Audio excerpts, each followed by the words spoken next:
From the Global Times, I am Mulan.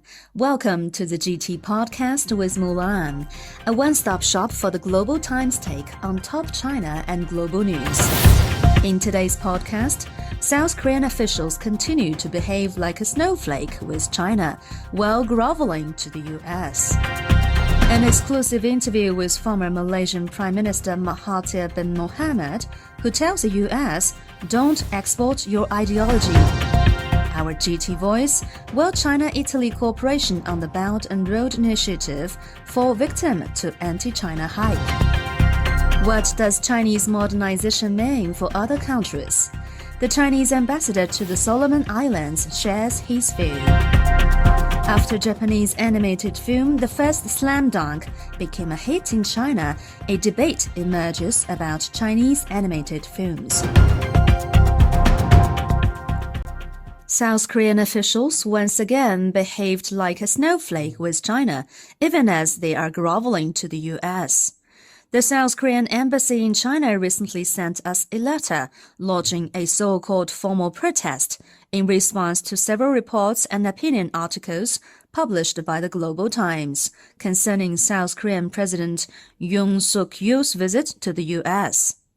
In response, the Global Times published an editorial stressing that such words that crossed boundaries and came with strong emotions should not come from a diplomatic institution, and we cannot accept the rather brutal interference in our independent reporting.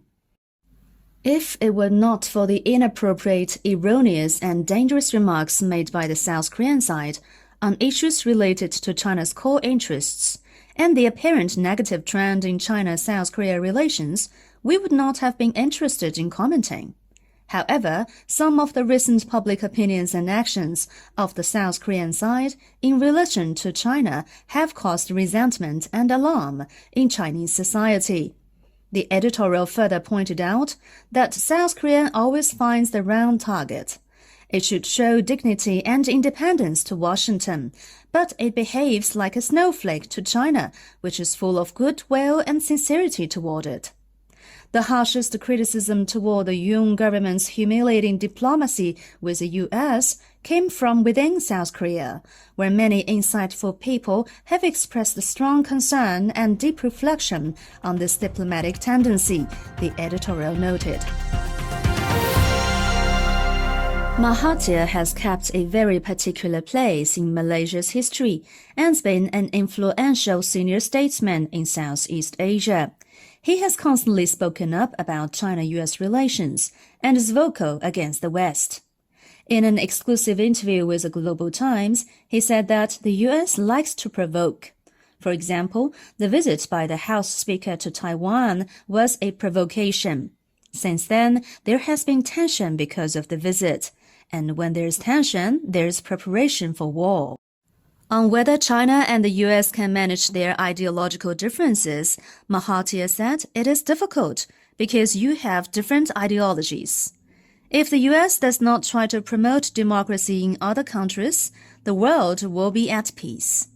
But the idea that everybody wants to win support for their ideology is a wrong idea. People should be allowed to have their own form of government. On de-dollarization, he said, "Long ago I suggested trading currency to be used only for trade in the ASEAN region, as well as the Northeast Asian countries. If we use our own currency, obviously we will not use the U.S. currency. The U.S. is not happy and they campaign against it. Currently, a lot of countries are rejecting the use of U.S. currency for trade. My suggestion that we should have a currency for trading in East Asia is now something that is acceptable to many countries." On the Russia-Ukraine crisis, he said, he is against the war, and in the end, they will have to find some settlement. It is better for them to talk to each other, to discuss, to negotiate, to settle their problem. China has taken a new role that is unusual, because China now has become a peacemaker, he said. In 2019, Italy became the first and so far the only G7 nation to sign up to the Belt and Road Initiative, or the BRI. That has drawn ire among other Western countries, which, led by the US, have constantly moved to sabotage it. Recently, that sabotage campaign has shown worrying signs. Whether the Italian government will renew its BRI deal with China, which is set to expire early next year, has recently become a new target for Western media hype. The U.S. government's propaganda arm, The Voice of America, this week reported that Italian officials are claiming that a lack of economic benefits is an argument for not renewing the deal. Our GT Voice said China-Italy cooperation should not be undermined by such idle reports. China is Italy's largest trading partner in Asia, with bilateral trade maintaining strong growth for the past 3 consecutive years, reaching a record high of $77.88 billion in 2022. For both China and Italy, it is in each other's interest to continue deepening cooperation. Any move that undermines bilateral relations will directly affect the real interests of both countries. For Europe, some may argue that the EU also has ambitious plans for infrastructure projects. But that doesn't mean there's no place for cooperation with China. There's no need for European countries to give up opportunities for cooperation and mutual benefits because of some paranoid hype. What does Chinese modernization mean for other countries? How will it benefit them? In an exclusive interview with the Global Times, Chinese ambassador to the Solomon Islands, Li Ming, shared his experience working in the island nation for 3.5 years, and his thoughts about the inspiration China could provide for Pacific Island countries. Li said that given the major changes and challenges they are facing, Pacific Island countries, or PICs, are more eager than ever to find a path to modernization that suits their own characteristics in order to achieve openness in ideas, economic prosperity, and security.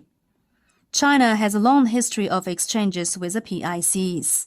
China does not export ideology or values, but is willing to provide a new reference, inspiration, and hope to PICs, including the Solomon Islands, through Chinese modernization. The Chinese path to modernization has opened up a new modernization model and provided a new choice for PICs. Where does China's animated film industry stand in the global stage? What are its advantages going forward? After the Japanese animated film The First Slam Dunk became a hit in China recently, many are asking that question. Compared with the favorable position of Japanese animation, Chinese animation has undergone many twists and turns over the past century. The period from 1922 to 1949 marked the starting point of Chinese animation. The Wan brothers, the pioneers of Chinese animation, produced China's first animated short in 1926. The period from 1950 to 1964 was regarded as a golden age of Chinese animation. Numerous excellent animated works sprang up, and many new styles were created. The well-known action animation Magic Brush won China's first international award. Since China's reform and opening up started in 1978, Chinese animation began its second development stage. However, the period between 1996 and 2014 saw a decline in Chinese animation compared with the introduction of animation from other countries, including Japan. Since 2015, Chinese animation has once again started to rise.